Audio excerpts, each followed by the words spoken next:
This is going to take some getting used to. Anyway, on with the video. I've been getting a lot of complaints regarding the new series of Doctor Who, and how there's not enough change, which, by the way, is an absolutely bonkers remark. But in light of this, I've decided to bring some new people in. I mean, I'm not going to leave Doctor Who. I am Doctor Who, so I'll just sack others. Happy now? I'm so clever.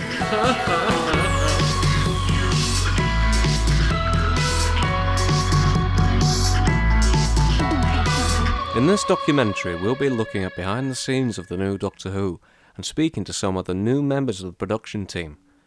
Now, some of you will be wondering why Doctor Who Confidential aren't making this, but after the pitch involving Jenna Coleman driving around the racetrack in a fast car and Peter Capaldi talking to some famous YouTubers, they decided to go with us.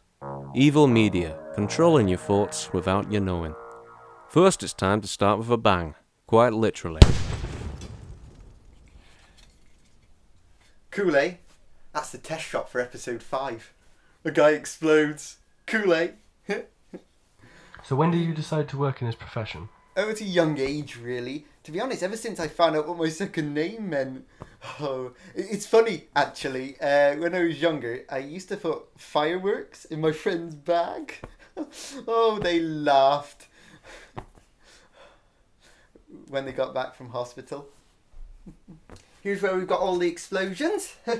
You've got your fountains. You've got your rockets. You've got your other stuff. You name it, we've got it. C4? We've not got that. It's great having all this stuff to mess around with. But for some reason they won't give me all the big explosive stuff. Health and safety risk, they say. I've never been deemed a health and safety risk ever. Well, apart from the court for burning down that school. He's insane. I refuse to let him anywhere near any of the explosives. I only let him have the fireworks to keep him happy. Love explosions, I do. Another new addition replacing Nicholas Briggs is Fredric Golightly. So what are you doing differently for the new series compared to previous voiceovers? Well, I must admit, I did really like Nick's voices, but I think they were lacking a bit of variety. Very samey, I must admit. Do you have any samples? I should really show you, but I just came back from recording a couple of Dalek and Cyberman voices. But yeah, if it gives you a little listen if you like.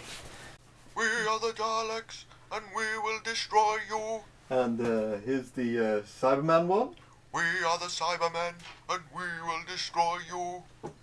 Shocking, isn't it, that they're both me, eh? Has anyone commented on your good vocal range before? My mum. Did Stephen say why he hired you to do the voices? Yeah, Stephen came up to me one day at the BBC. At the time I was doing that popular show on Evil Media where they fire celebrities at walls using cannons. And then, yes, Stephen came up to me and he asked, can you do voices? And I said yes. And I got the job. And that's it? Yeah. This is the new prop designer, Hector. He's worked in design for the last 20 years and thought it was time for something a bit different. Always loved design. I started work at Hobbycraft when I was 4. Then got my own business when I was 9. My career soared after that point. I decided to join the show just to bring a new feel, a new direction to the program. Hector just created the first of the new Daleks to be shown in the first half of the new series. Well, in this series, the Daleks take over our underwater lair, so I've given the Daleks a bit of an aquatic feel. One thing I haven't told Hector is that the underwater script was ditched. Now, I'm sure the new design will work, as long as it's not too underwater related. I'm sure we'll be fine. Oh, what have you done? What's this? It's camouflage. Camouflage? It's as camouflaged as if you stuck a large neon sign on it saying, This is camouflage. Why are the fish in the dome? It's aesthetically pleasing. But they're dead. There was no way to feed them. Oh, peas and rice. Did he seem a bit angry to you? It's the day of the shoot and director Phil is stressed. We've had to stick with Hector's new Dalek design, even though with no underwater scenes it looks totally ridiculous. Hector spent $1 million on that Dalek design, so the producers say it has to be in it. They won't even let us use the Paradigm Daleks, and they've got loads of them. The shot today will include a Dalek blasting a door open, which means the need for Michael. First shoot for me, quite exciting. Although director Phil hasn't given me much to play with. But, shh, don't tell anyone. But I've got a friend who works at a petrol station, and he said he'd lend me a couple of barrels. Should be quite fun. Also attending the shoot is Fredric, who is providing the voice of the Daleks to give the actors more to work with. Right. Well, all set up and ready to go. The director told me to give it my all and do the best I can. And well, after what you heard earlier, they're in for a surprise. Okay, cameras rolling. 3, 2, 1, and action. I will exterminate you. Halt. Stop. Cue explosion. Yeah, let's do this.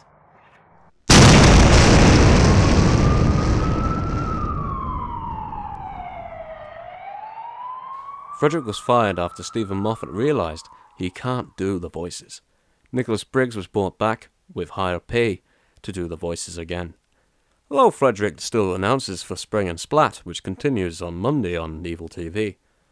After finding some Time War Daleks in a swamp, Hector's Dalek was ditched. He's now trying to sell his aquatic Dalek on eBay for £1.5 million. Michael is now in jail for mass murder after the explosion killed over half the cast and crew. He admits that 2 barrels of petrol may have been a tad too much. Hello, I'm Crystal, and I'm the new member of FiveWhoFans.